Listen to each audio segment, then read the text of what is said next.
Hola, muy buenas clase. Espero que estéis bien, que es lo más importante. Vamos a ver hoy.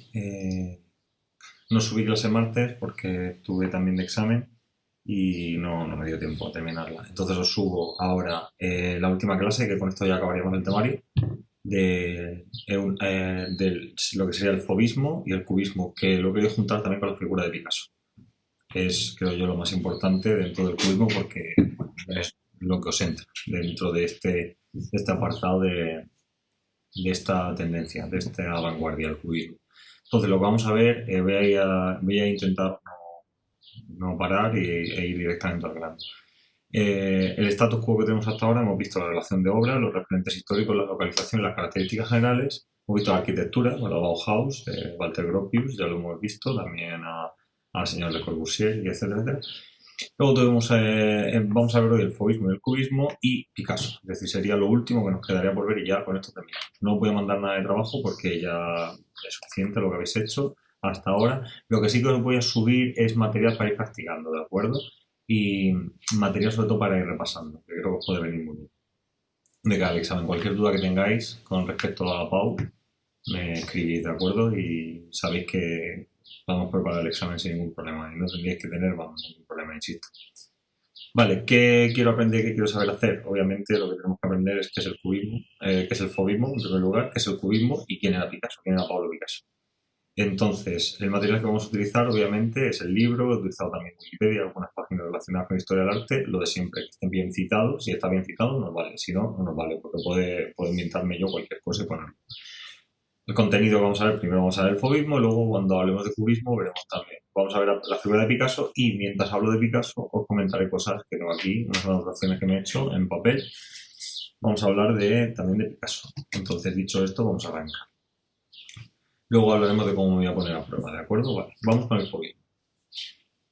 Vale, he seguido a la hora de contenido lo que sería la respuesta, ¿no? El esquema de respuesta que os comenté. La estructura es fundamental a la hora de responder. Tenéis que aprender, es la técnica viene primero, luego ya viene la creación, la creatividad. Eh, Primero la ciencia, luego la conciencia.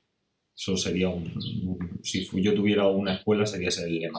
Primero la ciencia y luego la conciencia. Es decir, primero la técnica, incluso primero la técnica, segundo la ciencia y por último la conciencia. Es decir, no podemos tener conciencia, no podemos tener creatividad si no dominamos la técnica. Picasso va a ser un ejemplo y luego lo veréis. Entonces, yo he seguido la estructura. Hay que aprender a seguir la estructura de una respuesta. No vale cualquier cosa porque luego nos quejamos. Yo no entiendo si me ha salido bien el examen, no me ha salido bien la pregunta, no lo entiendo. Porque la mayoría de veces, en el 99% de los casos, el problema es la estructura de tu respuesta. No es correcta. Entonces, recordad que no estamos haciendo literatura, estamos haciendo historia del arte en este caso, o geografía si fuera otro. Necesitamos una estructura. Yo he optado por esta, igual que tenemos los 12 pasos de Google o el círculo de historia o cualquier otro paradigma de narrativa, yo he optado por esta. La verdad que para simplificarlo yo simplifico introducción, análisis formal o análisis per se, comentario y unas conclusiones, ¿de acuerdo? En la introducción ahora iré diciendo, recordando las preguntas que nos interesan y al mismo tiempo pues respondiendo cosas sobre el fobismo. O sea que el trabajo del fobismo en cuanto a respuesta ya lo dices. Y así es como podéis, a la hora de introducir, analizar, comentar, podéis haceros una tarjeta si queréis, o podéis haceros un Excel, como habéis hecho con la ficha, y ahora repasar lo que no. Muy bien, pues la introducción tenemos que responder en qué momento surge el estilo, es decir, cuándo surge, qué autor es o autor son o es el más característico, qué obra es la más significativa y por último qué cambia a su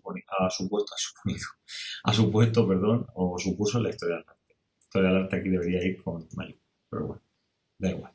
¿En qué momento surge el estilo? Vale, pues el estilo surge en 1905. El fauvismo es el primer movimiento de vanguardia pictórico que podemos decir que existe, es el primero.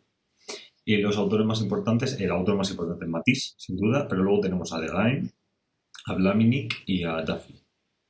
Normalmente el trío de esencial lo compondrían Matisse, Derain y Blaminic, pero Matisse es sin duda el autor más importante y el autor del cual tenéis una obra que entra dentro de las posibles a comentar, que es La alegría de vivir. ¿Cuáles son las obras más significativas? Pues de Los girasoles, etcétera, etcétera, o La misma alegría de vivir o La danza de Matisse. Tenemos 2 obras. Aquí está bien lucir palmito mencionando un par de obras. ¿Qué cambio ha supuesto en la historia del arte? Pues que ha supuesto la primera vanguardia del siglo XX. La primera es el primer movimiento vanguardista que surge en el siglo XX y que va a apadrinar o que va a influenciar al resto. Durará un poco tiempo, como veremos después, pero va a ser el que va a influenciar, por ejemplo, después a Picasso, a Juan Gris, etc. Pero va a tener ese papel, ¿no? Ese papel de romper la realidad, de destruir la realidad. Y va a ser la primera vanguardia que está constatada.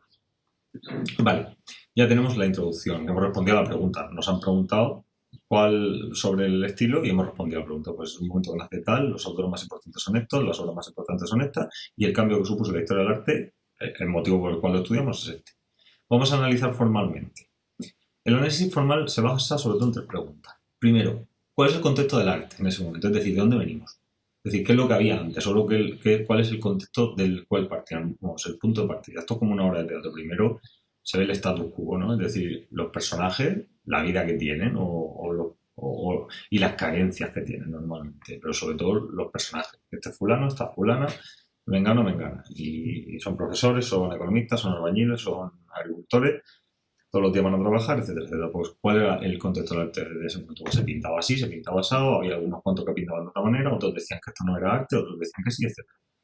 Ya habéis visto un poquito el contexto de las vanguardias cuando hablamos de la arquitectura, prácticamente el mismo, el contexto del arte, pero sí que hablamos un poquito ahora de temas pictóricos. Las vanguardias no se pueden ordenar en una línea de tiempo, esto está claro. Es decir, las vanguardias a partir de ahora ya no hablamos de una estructura lineal, sino que van surgiendo de manera diferente y no hay una superación de una por parte de otra. Es decir, sí que más o menos todas buscan el mismo objetivo, pero lo que sí que queda claro es que no podemos ordenarlas en una línea de tiempo. Simplemente que el fauvismo surgió antes, pero no se pueden ordenar. Entonces, el arte del siglo XX en este momento se caracteriza porque está configurado de múltiples corrientes, es decir, que son los sismos. Ya hablamos de que en este momento están surgiendo los sismos y cuando hablamos de que no se pueden poner de manera lineal no es que una preceda a otra en cuanto a estilo ni que está superada, como os decía, sino que están relacionados. Es decir, relacionados y luego se cogen los elementos de esa y se da pie a otra, ¿no? A otra diferente. Recordad que de esos sismos que venimos después, que surgen después del impresionismo, hay dos pilares fundamentales que van a influenciar al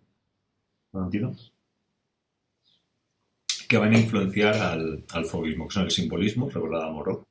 Estuvimos viendo algunas obras de él y os dije que me gustaba mucho a mí porque es un pintor que misterioso, que tiene ese halo de misterio y a mí es una cuestión subjetiva y me gusta mucho. Y luego tenemos el postimpresionismo, en concreto la figura de Seurat. Estos dos estilos, el simbolismo y el postimpresionismo, van a ser fundamentales en el fauvismo, porque de ambos el fauvismo va a heredar lo que es la autonomía del color con respecto a la forma. El color, como veréis ahora en las obras fauvistas, es fundamental. Y del simbolismo, lo que va a coger en concreto va a ser la no imitación de la realidad. Es decir, se va a basar en que la realidad es simplemente un punto, lo que se entiende como realidad no es para nada un punto de vista fijo, sino que tiene múltiples visiones. Aquí el fauvismo, os adelanto un poco, el fauvismo no va a ir muy lejos, va a cogerlo para la hora de representar, pero va a ser el cubismo después el que rompa con la realidad, sobre todo a partir de la publicación de la teoría de la relatividad de Einstein, o Einstein, si queréis pronunciarlo mejor. Sin embargo, sí que es el primer estilo que va a recoger el color y además la no imitación de la realidad. Va a decir que la realidad tiene múltiples puntos de vista y al final es el espectador el que tiene que elaborar tiene que valorarlo. Y del postimpresionismo lo que va a coger son los gruesos empastes, es decir, toda esa pincelada gruesa y la técnica divisionista. Es decir, ¿qué es la técnica divisionista? Es emplear un color puro junto a uno complementario. Color puro, que no recordad que la mayoría de colores, y sobre todo a partir de las teorías del color que se dan con el impresionismo, que ya os comenté el tema de la luz, a partir de ahora los colores ya se sabe muy bien cómo funcionan los colores y hay unos cuantos colores que son puros y a partir de esos colores la mezcla de esos colores se genera en el resto. Entonces se utilizan los colores puros porque ya la ciencia los ha establecido y a partir de ahí se utilizan otros complementarios. ¿Cuál fue el autor que más influyó a los fauvistas? Fue Paul Cézanne, sin duda. Fue sumamente influyente hasta el punto, sinceramente, de que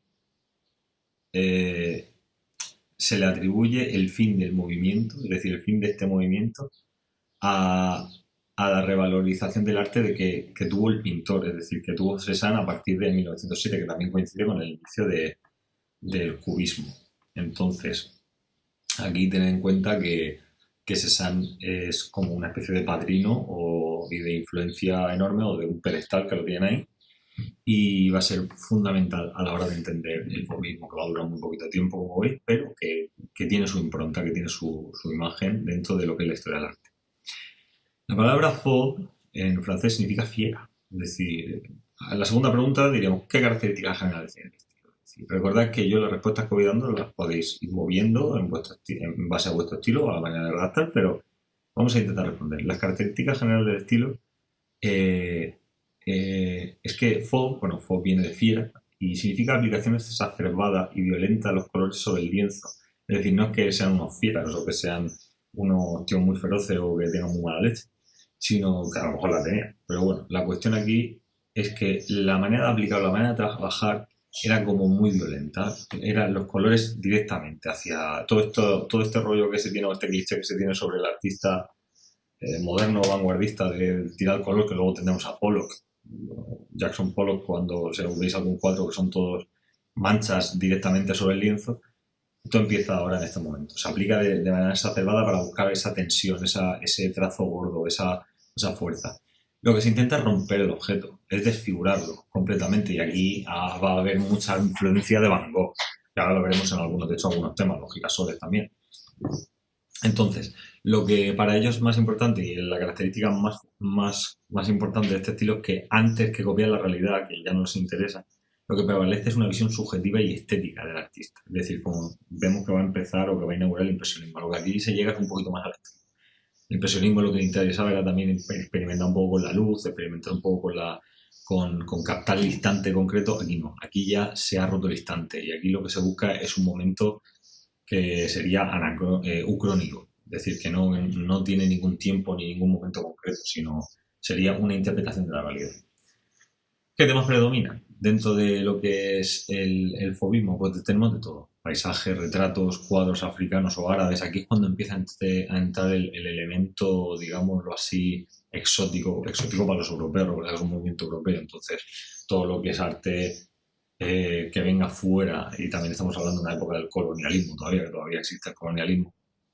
Todo sobre todo Francia, que Francia tiene colonias en África, incluso también en el norte de África, con Argelia. Todo este arte africano que se empieza a conocer empieza a tener cabida dentro del filtro, a través del filtro europeo, pero empieza a tener cabida. Y luego también tenemos espacios como paredes o piezas o algunos pequeños objetos de decoración. Entonces ya tendríamos lo que es el análisis formal, que es lo más frío, lo más relativo a características concretas. Luego, comentario. ¿Qué papel tiene el artista en este momento? Es decir, en este momento el artista es un artista que experimenta. Es algo más que un artesano, ¿no? Pues ya no es un artista que en el pasado se centraba en experimentar un artesano, como podía ser un maestro en una capilla o un maestro de una catedral gótica o de una catedral románica en su momento también, o incluso también después en el barroco, que tiene un trabajo más artesanal, aunque en el barroco ya hemos visto que el artista, en el Renacimiento y en el barroco el artista va a tomar más peso, pero aquí ya el artista es el que va a llevarlo a el ser humano va a convertirse sí o sí en el artista, la subjetividad va a convertirse en el centro, y aquí es donde empieza la figura del artista como creador, es decir, como generador que no imita la realidad, sino que la crea. Aquí esto es un cambio brutal en la historia del arte. A partir de ahora se ha roto, es una nueva idea de arte que rechaza toda la imitación de la realidad, que viene esto ya desde Aristóteles. De hecho, si leéis Poética de Aristóteles, que eso sobre todo con las narraciones, tiene que ver con las narraciones, pero cualquier tratado de estética en Aristóteles, que es donde se basa, o incluso hasta también la filosofía platónica, aunque son diferentes, pero también se basa en ello, el artista lo que tiene que hacer es imitar la realidad, porque la realidad ya es perfecta, ya es bella, ya no hace falta creerla, porque ya es bella. El ideal de mesa, el ideal de silla, el ideal de cuadro ya existe, lo único que tienes que hacer es aproximarte lo máximo posible. Pero ahora no, ahora han dicho, ¿qué ideal? ¿Qué me estás contando? Es decir, no, yo soy el que va a crearlo. Entonces, ¿cómo se crea desde el punto de vista del autor? ¿Cuáles son los autores más importantes y cuáles son las obras más fundamentales más importantes? Pues tenemos a Matisse, a Degain y a Vlaminck. Ya hemos dicho que este es el trío esencial. Matisse es el capitán general. Aquí tenéis el jarrón de girasoles, una respuesta a Van Gogh, como una pequeña etapa más que todavía no es fobista, pero que tiene mucha influencia de Van Gogh. Tenemos a Mujer leyendo, que ya empieza a verse el tema del color, cómo cambia, y aquí ya tenemos La alegría de vivir, que es el cuadro fauvista por excelencia. Como veis, tiene mucha influencia de Seurat y de Matisse, de Cézanne, tiene una influencia de Cézanne y de Seurat también, y que es el cuadro que se centra en el comentario, en la teoría. Luego también tenemos a Degain, aquí vemos a un fauvista más declarado, porque ya fijaos la fecha, que es en 1905, tenemos El secado de las velas, El puente de Charing Cross de 1906 y Los barcos en la playa de Colibra de 1905. Aquí es un estilo totalmente fauvista. De hecho, fijaos que estos son casi todos los cuadros que, si alguna vez habéis tenido un piso en Torrevieja, muchas veces, sobre todo los pisos viejos de los 70 a los 80, tenían este tipo de cuadros o se hacían estos cuadros en cristálicos pequeños que los pintaba mucha gente incluso ahí en el paseo de la playa. ¿Por qué? Porque desarrolla la técnica que luego el fauvismo también influenciará en otros estilos, el puntillismo, que nos entra, pero que se basa en eso, en esta técnica del puntillismo, de hacer puntitos hasta crear eso. Fijaos que son puntos de colores muy, muy primarios junto con colores que son complementarios. Y por último tenemos alguno de Vlaminck, que tenemos una obra suya, se llama El circo. Veis que son dos estilos diferentes, pero son dos técnicas, son sí, como dos voces diferentes, pero dentro del mismo estilo, es lo que quería decir. El circo de 1906, El remolcador en el Sena, Chateau de 1906, parece hasta como de dibujos animados, es como el inicio ya de los fondos de los dibujos animados. Y luego El jarrón azul con flores de 1906, que a mí particularmente me gusta mucho. Este cuadro es muy bonito. Con esto se podría hacer un plato o un mantel. Pero bueno, este cuadro es muy bonito, está muy bien. Pero veis el trazo, aquí se ve, me gusta mucho sobre todo porque aquí se ve el trazo, ¿veis? Es como todo este estilo que ha influenciado mucha gente que ha querido pintar o empezar a pintar, o que ha querido iniciarse la pintura, ha empezado por este estilo, cuando lo que hay que hacer es empezar por el otro, por el dibujo. Pero bueno, este es el estilo que inaugura, este es el estilo característico del fauvismo.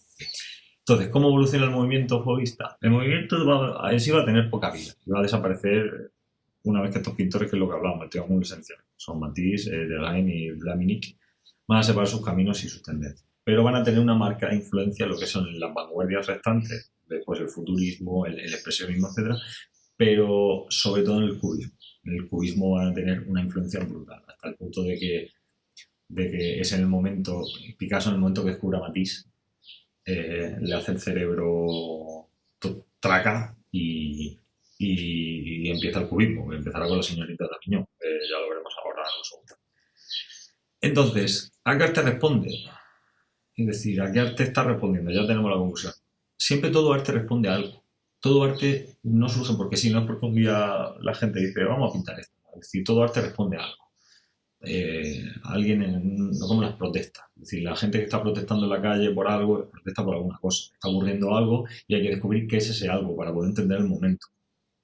Así luego, a la hora de analizar en nuestra época qué es lo que está ocurriendo, también podemos saber por dónde van los tiros en el arte, ¿no? Pues ahora mismo el arte está respondiendo prácticamente a lo que es la tendencia impresionista que va a dar el arte o el arte vanguardista desde prácticamente mitad del 19. Responde al impresionismo y sobre todo responde a todas esas técnicas que han venido después o todos esos movimientos que han venido después del impresionismo, que lo que han pretendido era sobre todo trabajar con la luz, trabajar con esa frialdad de la ciencia, ese positivismo que viene de la mano del impresionismo y de los diferentes sismos que surgen después, dándole más pazos. ¿Recuerda cuando hablamos de la palabra pazos? Más fiereza, de ahí el nombre, ¿no?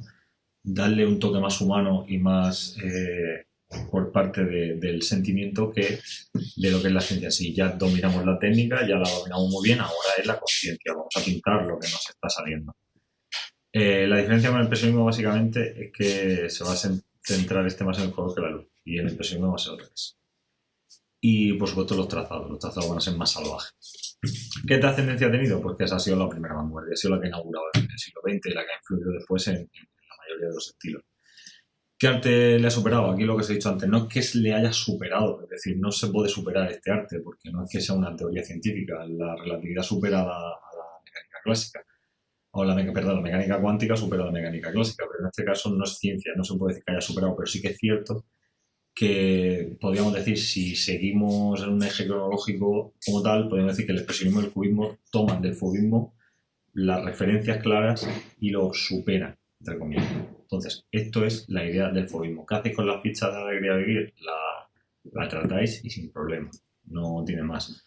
El vídeo lo tenéis para poder ir tomando notas y haceros un esquema de la respuesta.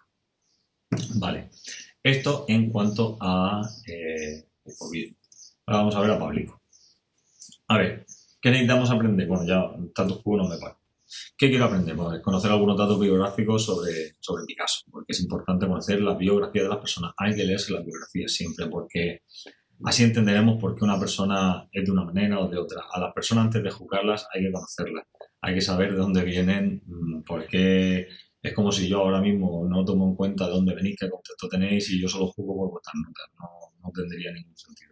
Pues a mí al revés, a mí no me podéis juzgar porque algún día hayáis suspendido un examen y digáis, este tío ha suspendido un examen, que yo no suspendo a nadie, suspendís y aprobáis vosotros o vosotras.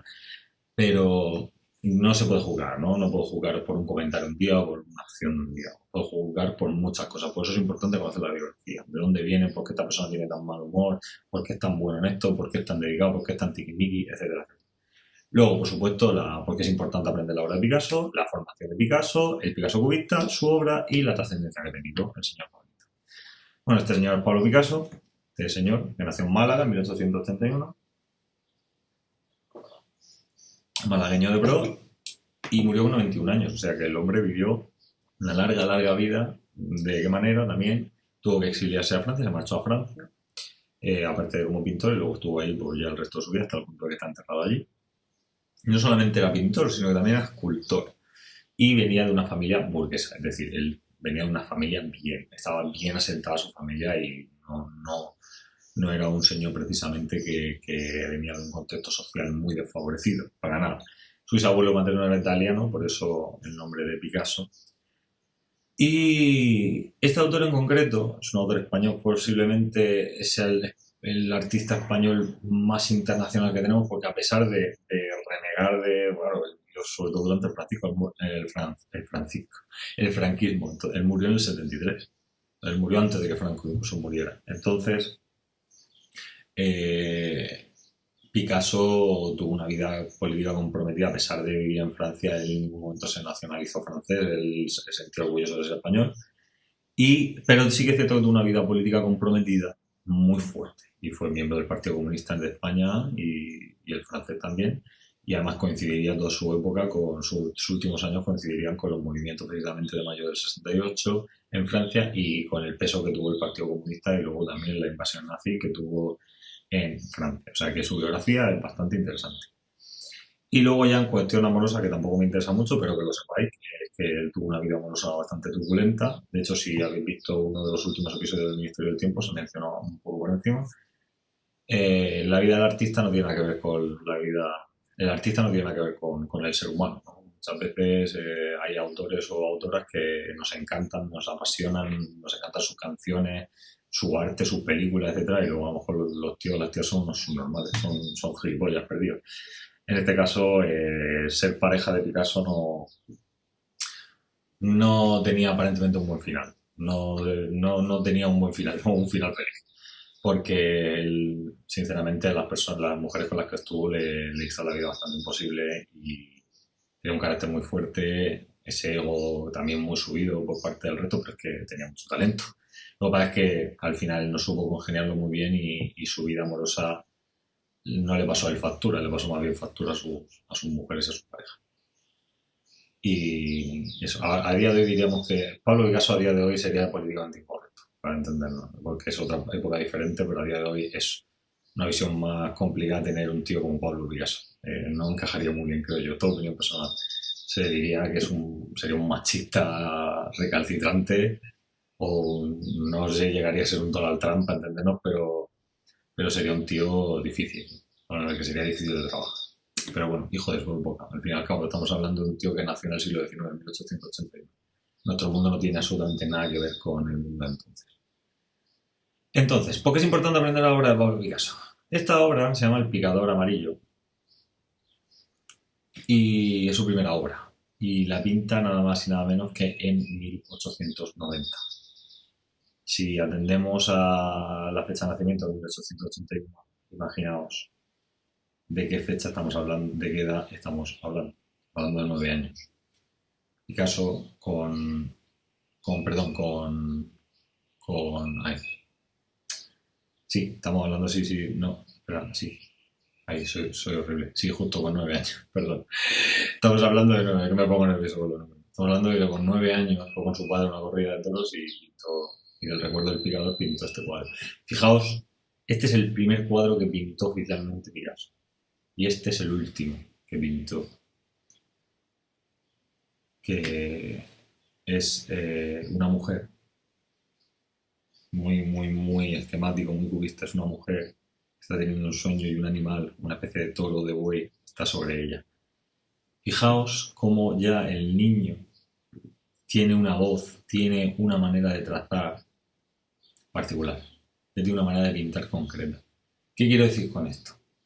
Para mí esto es un ejemplo perfecto de lo que es el camino del artista. El artista empieza siendo su voz, siendo él mismo, no teniendo ninguna influencia. Esto es una reflexión, ¿no? Porque el arte, nuestra asignatura es humanística y también tiene que tener una reflexión, no simplemente preparar cosas, ¿sabes? El artista siempre empieza siendo puro, siempre empieza, sobre todo cuando está niño. Le da igual la técnica, le da igual saber lo que está haciendo, que no. Yo dibujo lo que veo, me gusta y me siento cómodo haciéndolo. Luego empieza a perturbarse con toda la técnica que es necesaria también para la hora de crecer, aprender a dibujar, aprender a pintar, aprender, etcétera, a mejorar tu trazado.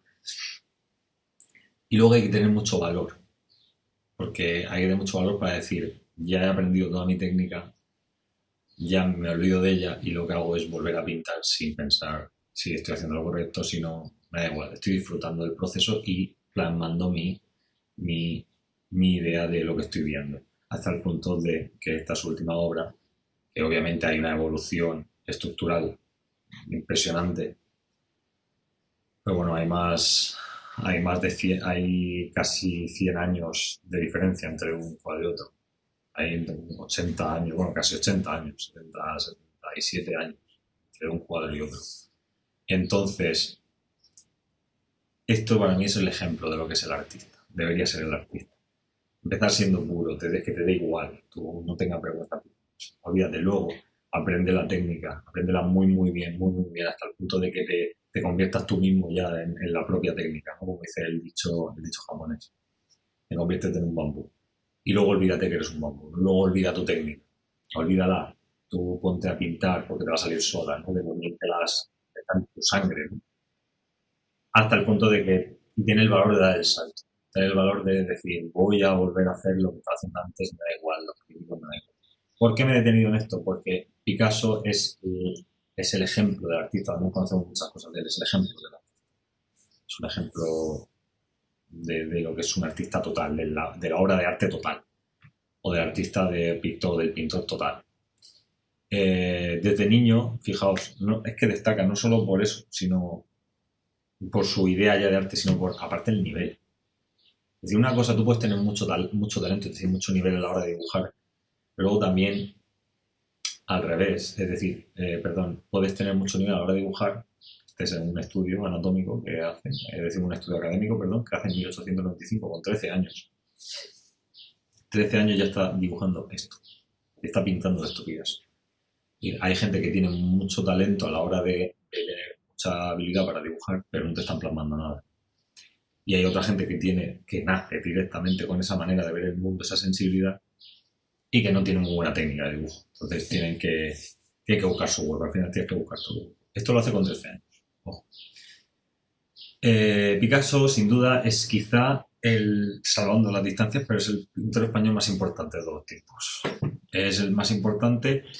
Es muy atrevido decir esto porque tenemos mucho nivel, mucho nivel, y si no es el mejor, porque también eso es discutible, cada uno puede aportar su opinión, sí que es el que tiene más referencia o más resonancia internacional. De hecho, luego en las conclusiones nos enseñaré un par de cosas, pero Picasso es el pintor que más se escucha en el mundo internacional. Es el que más marca España para entenderlo tiene. Goya sí es muy importante, Velázquez también muy importante. Goya era un amante de Velázquez, al punto que hace estudio de las meninas, hace un montón de cuadros de las meninas. Tenemos también se me ha ido tenemos a Juan Gris, el pobre de Juan Gris, que el único problema que tuvo es que nació en el mismo momento que Picasso y se dedicó al cubismo también. Tenemos Miró, Joan Miró también es un gran pintor, Sorolla también, grande, Sorolla también es muy importante, Miró también es muy importante, todo lo que tú quieras, Murillo, etcétera, sí. Picasso es el pintor internacional más reconocido español, sin duda. También porque él desarrolló una vida internacional. Se fue a Francia y vivió ahí, pero bueno, para entendernos. ¿Cuál es su formación y cuál es su obra? Es decir, él tuvo una formación académica, clasicona de toda la vida, de esta de que huele a naftalina rancia, en la que se basaba el dominio del dibujo. Es decir, hacer los caballos como Velázquez, como siempre digo. Destacan sobre todo sus dos épocas tempranas, que en estas épocas fue adaptando lo que son las propuestas tanto técnicas como temáticas del movimiento pues impresionista. Intenta adaptarlas, pero con un dibujo. Mira, fijaos, esta es del 97, esto es del 95 con 13. Esto lo hace con 15 años. Es decir, Ciencia y Caridad lo realiza con 15 años. Tiene 15 años cuando pinta esto. Esto es una salvajada.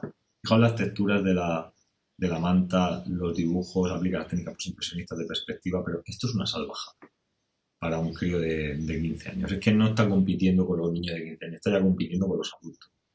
Luego ya no hablamos de la primera comunión, que este lo realiza incluso un año antes. Es que esto lo pinta con 14 años. De hecho, el señor este, se repite todo el rato, que está en los mismos cuadros. Este cuadro lo hace con 14 años. Y esto es una salvajada. No os extrañéis entonces por qué Picasso se cansó de pintar esto, porque es que él se le daba demasiado bien.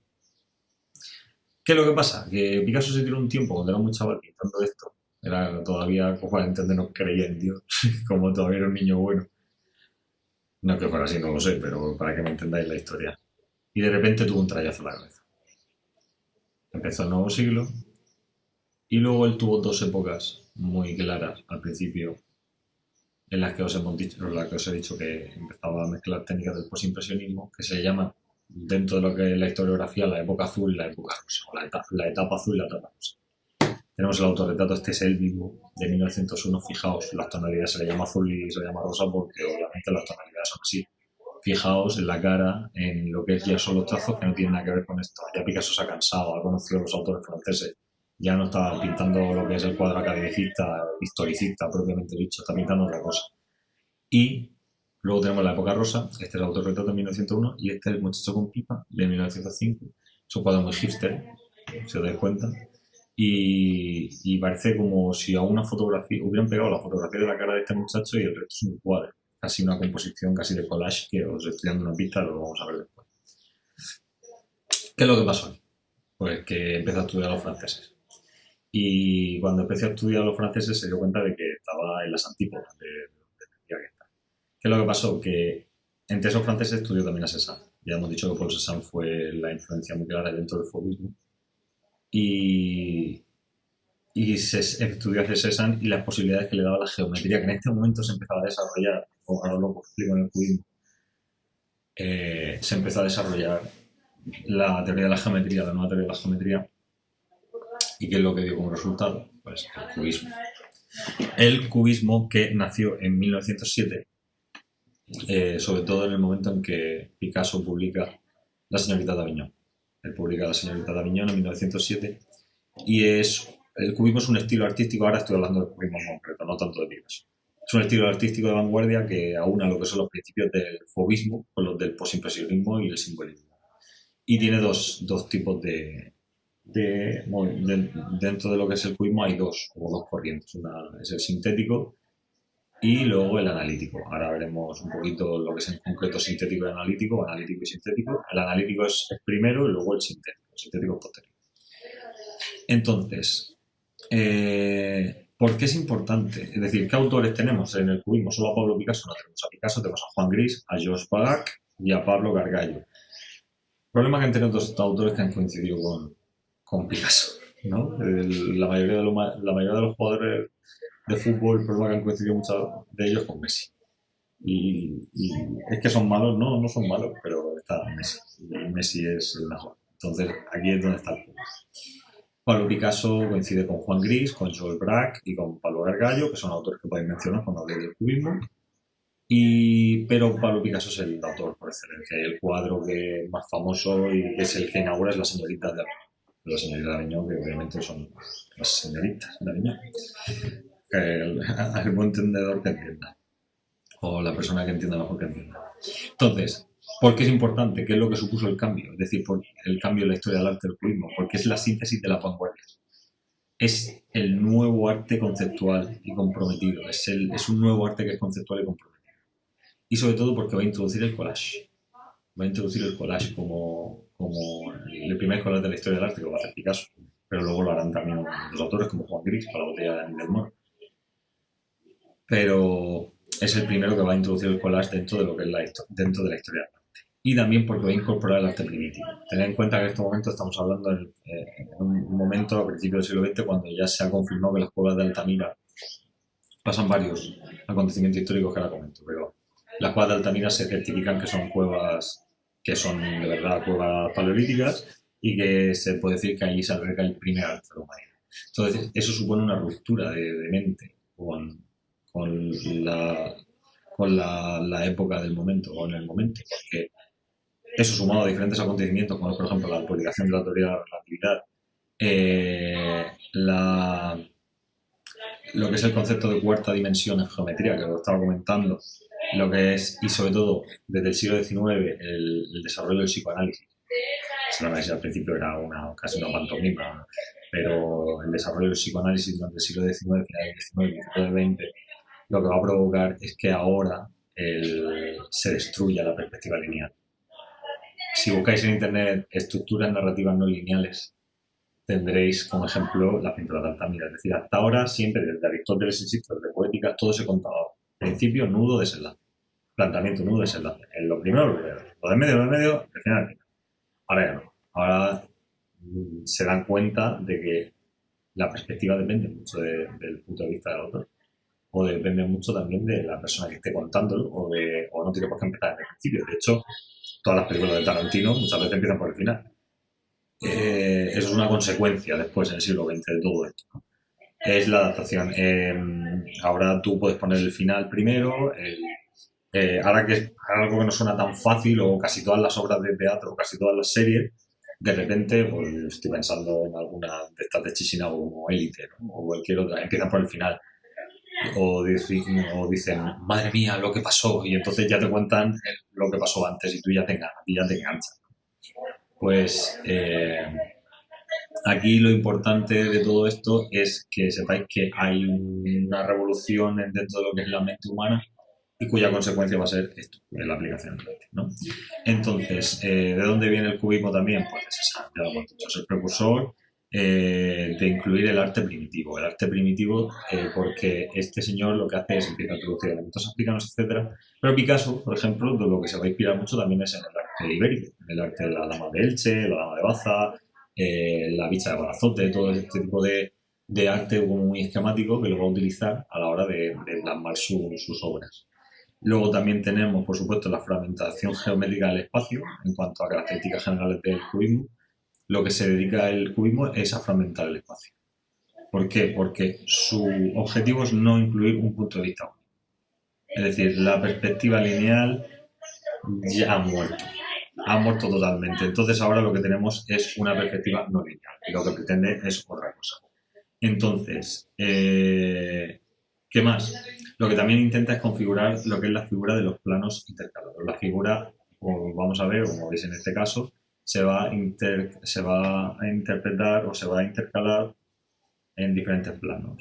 Un ejemplo muy bueno a veces son los cuadros de Juan Gris, pero como veis son diferentes planos que podéis ver.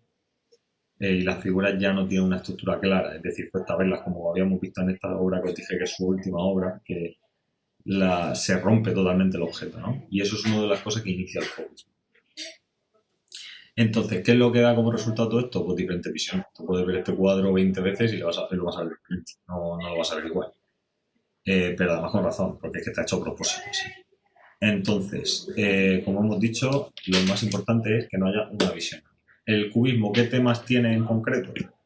Pues lo mismo, el retrato, las mesas, es decir, bodegones, mesas con cosas, con objetos cotidianos, y luego ya empezarán a introducir el tema del collage, como os he comentado, que será pegar diferentes elementos dentro de lo que es una pintura, dentro de lo que es un libro.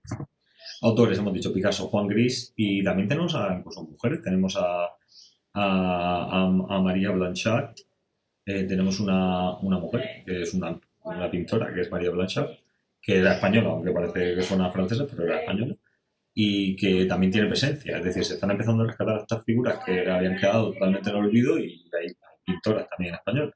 Pero recordamos que Picasso es el Messi de esto. Tenemos entonces el cubismo, como os he dicho, el sintético y el analítico. En realidad sería el analítico y el sintético. El analítico se le llama analítico, empezó en 1907 y dura hasta 1911 aproximadamente, y su característica principal es que utiliza colores cálidos y tonalidades más frías.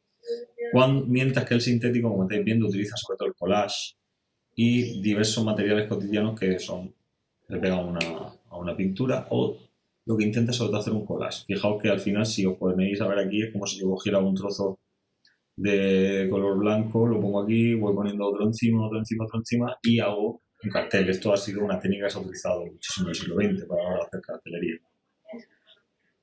Entonces, Picasso, el ejemplo de Picasso es ¿cómo es el artista en este momento? En este momento lo estoy comentando. Picasso es una figura fundamental, es un tío comprometido, un tío que busca por experimentar y que sobre todo rompe con lo que es el objeto y lo que quiere es contar cosas de manera no lineal. No quiere contarte un principio, un nudo y un desenlace, porque eso ya está hecho. Él quiere llevarlo al extremo, y sobre todo siendo comprometido. Ahora veremos alguna cosa con el tema del compromiso político.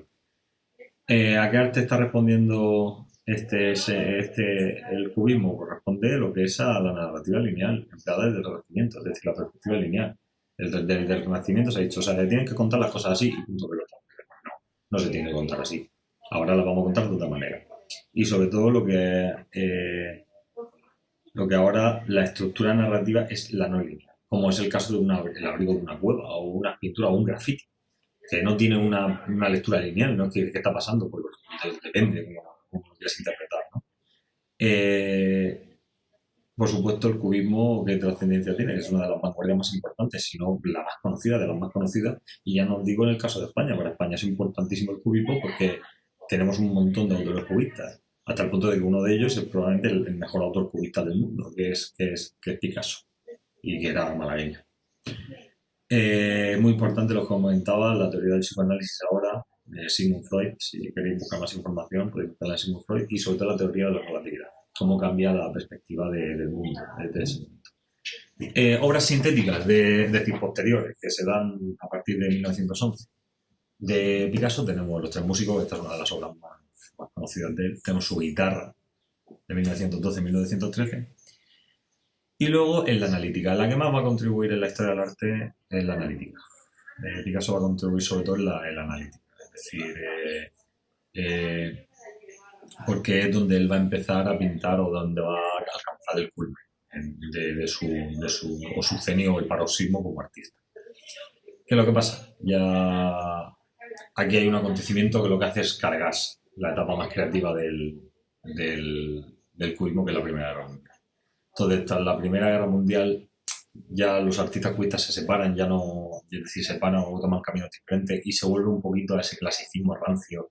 También la gente no tiene voy a decir una grosería, pero no está para tonterías, ¿no? Entonces la gente lo realiza algo sencillo, clasicista, sin calentarse la cabeza, tienen ahora mismo la cabeza en otro sitio. Y lo que surge también es el surrealismo, por otro lado. Por un lado tenemos la reacción conservadora, que es el clasicismo, y luego la más vanguardista, que es el surrealismo, que no solamente afecta a la pintura, sino también al teatro, el teatro del absurdo, que viene ahora con el propio Lorca.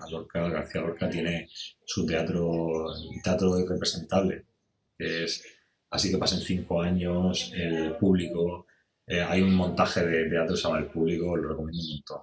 Carlos, fue una compañía catalana, buscáis El Público, Lorca. Está guapísimo. Yo lo vi en Murcia, es una pasada, es teatro absurdo, y dice, ¿qué está pasando aquí? Pero es poesía pura. ¿Qué pasó? Que todo ese tiempo que Pablo estaba en Francia, Culmina un poquito con los años 30, que como sabéis, durante los años 20 hay una especie de pequeña bonanza, pero que en realidad es un espejismo, y que en el año 29 hace un plaf y se carga, con el crash del 29 se carga toda esa bonanza o todo ese optimismo que había tras la Segunda Guerra Mundial y empieza a generar los fascismos. Los fascismos que ya desde los años 20 están presentes en Italia, o en Mussolini, y la marcha sobre Roma, y que ahora ya estarán presentes en Alemania. Están presentes en Alemania, está por todo el 33 ganan las elecciones autónomas. Aquí es donde empieza a verse un palo con brote. Aquí es donde empieza a verse un palo, por supuesto, en el 17 fue la Revolución de Octubre, ya el comunismo ya tenía la guerra civil rusa, ya el comunismo es una realidad, ya tiene un ejército y una industria que está empezando a tener peso. Aquí es donde empieza ya a verse una Europa de bloque, una Europa que todavía no es la Guerra Fría, obviamente, porque no ha hecho ni la Segunda Guerra Mundial, pero ya empieza a verse como dos tendencias, una muy conservadora, muy anticomunista y la otra la de no, toda ser moderno entonces era ser comunista. Entonces, Pablo era un tío súper progresista y vanguardista, no quería lo clásico y él era un tío comprometido. Hasta el punto de que su obra va a alcanzar un dramatismo y un sentimiento de angustia que se va a tomar hasta, bueno, se hace, esto también es un poco fácil decirlo porque coincidió que fue así, pero fue antes de la guerra civil, pero mucha gente dice, es que ya fue un visionario, vio la guerra civil, no, es que tampoco había ese molito, y aparte este tío era un genio, entonces él lo vio. ¿Cuál es el cuadro que más mejor representa esto? El Guernica, que está en el Museo Reina Sofía aquí en España, que también tuvo una historia muy turbulenta, que tuvimos que hasta el año 80 y pico no vino a España, tuvimos que encontrar el recibo, etcétera, etcétera. En el Ministerio del Tiempo hay otro capítulo, la primera o segunda temporada, en el que se habla de ese tema, es brutal. Y Pablo fue un autor comprometido con su tiempo, totalmente, hasta el punto de que se ganó enemistad en otros sectores por su afiliación comunista. El tío era un comunista, vamos, convencido totalmente. Acabada la Segunda Guerra Mundial, pintó varios cuadros también que sobre todo empezó a criticar, en los que empezó a criticar la guerra como tal. La masacre de Corea, que lo tenéis en el libro, es espectacular, y la guerra de la paz. Luego también hizo alguna escultura, algo de cerámica y además teorizó sobre el arte hasta el punto que hizo una serie sobre las meninas del arte. Este es la guerra de la paz, el cuadro de la guerra de la paz. Parece el típico cuadro que te ponían cuando el día de la paz en el cole, que tenías que hacer las manicas blancas o la paloma que tenías que pintar la paloma. El típico cuadro. Es que en mi cole había una reproducción del Guernica, había una reproducción del Guernica hace muchísimos años, aquí en Orihuela, y mira, siempre me acuerdo. ¿Cuál es el Picasso de las fichas? Este es el cuadro que inicia el cubismo. Son las señoritas de Avenida. Es el cuadro de los cuadros que empieza, que es el que da origen a todo. Fijaos, aquí ya Picasso. Fijaos, cogéis un cuadro de Matisse y cogéis un cuadro de Picasso. Y vais a ver. Es como si te pones a una banda de ahora, del año 2000 y poco, una banda de los 80 o de los 70 o de los 90, los escuchas y dices, oh, joder, que suena esto. Pero es nuevo. Suena parecido, pero no es lo mismo. Entonces, Pablo tiene su propia voz, pero obviamente vive de ello, ¿no? Luego también tenemos el retrato de Ambras Volat, que es la fragmentación de la visión, aquí donde se ve totalmente la fragmentación de la visión. Y lo que hablamos de diferentes planos. Es decir, podría ver que es un retrato, pero que tiene diferentes planos, que son diferentes planos superpuestos, ¿no? Uno sobre el otro. Luego la naturaleza muerta con silla de rejilla, que es la ruptura de lo que hemos dicho del sistema de representación. Ahora es el primer collage de la historia del arte. Aquí ya estamos diciendo que se rompe casi la cuarta pared, como se dice en teatro. Ahora mismo estás viendo un cuadro que se sale del cuadro. Es el primer collage de la historia del arte. Y por supuesto el cuadro total que tenéis en la ficha, que es el majestuoso y genial Guernica. Esto es una pasada de cuadro, aparte que es gigante, es enorme, pero esto es una pasada de cuadro. Nadie lo entiende, ¿no? Este cuadro cuando se pinta, porque dice, esto es una mierda, esto lo podía haber pintado cualquiera. Pero fijaos el caballo, el toro, los gritos, la madre con el niño, el cuerpo muerto desmembrado, la espada, la gente andando herida, los gritos, etcétera. O sea, hay mucha teoría sobre qué significa el caballo, qué significa el toro, etcétera, etcétera. Hay mucha simbología detrás de ello, pero no vamos a entrar en ello, pero que lo tenéis también en el libro.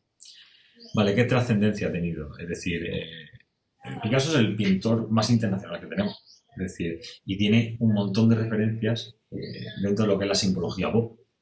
sin ir más lejos, o la cultura pop, sin ir más lejos, Los Simpsons. Fijaos, en un capítulo de Los Simpsons, Otto está robando el Guernica.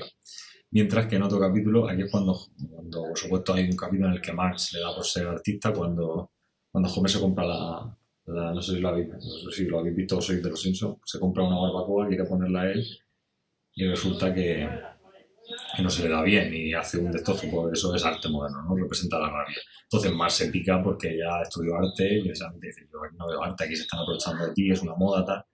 Entonces le lleva un día a Homer a ver arte y le enseña a Picasso, le enseña lo grande, ¿no?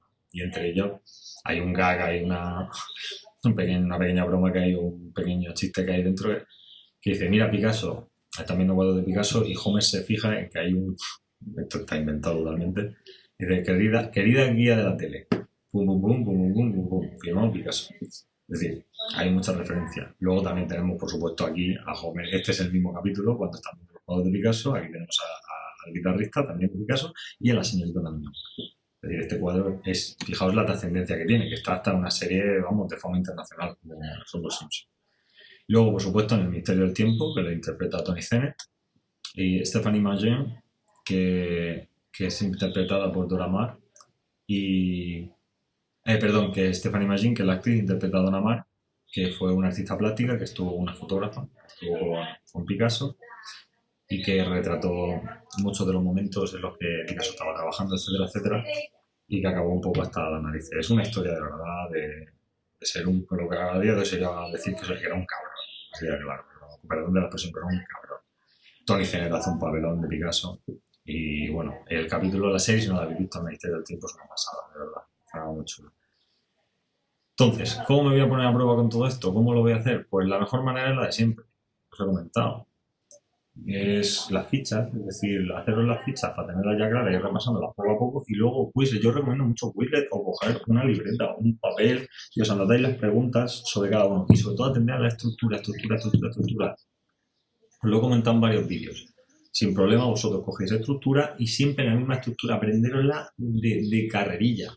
La estructura, primero tengo que hablar en una introducción, tengo que hablar primero de dónde surge, cuáles son los autores más importantes, cuáles son las obras más importantes y por qué tiene una trascendencia en la historia del arte. Después tengo que montar de dónde viene, es decir, cuál es el contexto del arte. Después tengo que hablar de las características generales y de los temas principales. Después en el comentario tengo que hablar de los autores, de las obras. Tengo que hablar también de... no me acuerdo cuál es, sinceramente. Después tengo que hablar, después de eso, qué papel tienen los artistas. En el comentario te decir qué papel tienen los artistas, tengo que hablar de los autores y de las obras fundamentales, y sobre todo al final tengo que hablar de cómo va a evolucionar el movimiento, es decir, cómo va a acabar, es decir, hacia dónde va. Entonces, y luego en la conclusión tengo que decir a qué arte está respondiendo, qué trascendencia ha tenido y, por supuesto, qué arte la supera, o qué arte va a tomar el testigo en ese momento. Esa estructura la tenéis que, sin pensar, la tenéis que tener así, pum, pum, pum, pum, pum. ¿Por qué? Porque luego a la hora de escribir la respuesta no vais a tener dudas. Eso es que no lo entiendo, es que me cuesta mucho estudiarlo, con razón os cuesta mucho estudiarlo, si eso no hay quien se lo fume. Si no lo entiende uno, no lo puede fumar nadie. Cuando tú comprendes, tu cerebro hace conexión, y cuando tu cerebro hace conexión lo recuerda de manera más fácil. No lo digo yo, lo dice la neurociencia.